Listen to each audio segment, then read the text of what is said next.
Crises are often also information crises. In our paper, we investigate how information propagates through Twitter during two crises, the Australian bushfires in 2019 and 2020, and the COVID-19 pandemic.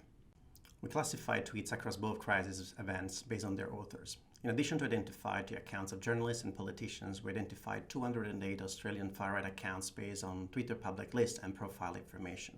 We also classified tweets according to the types of link they shared, for example, whether links pointed to a mainstream media website or a YouTube video. Did far-right accounts overperform? And do we observe a change in the degree of information disorder in the two crises? Twitter accounts are highly diverse, so in order to estimate the relative performance of a tweet, we have to compare it to a similar tweet, a control tweet. We use a technique called matching to find tweets that are comparable based on a number of features, such as the number of followers to the tweets we are interested in. We then quantify and compare how many retweets they both received.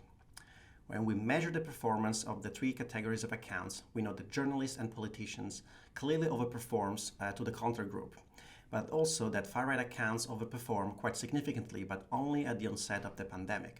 In support of this finding, we observed that far-right community maintained a peripheral position during the bushfire crisis, and it was only during the pandemic that far-right accounts moved to a more central position in the Twitter conversation.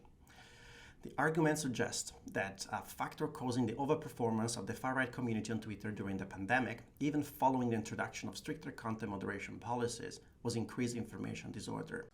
We measure information disorder on two dimensions, capturing the number of web domains that are linked and the proportion of links to authoritative sources. Our index points to a clear increase of information disorder during the pandemic. Demand for information increases during a crisis.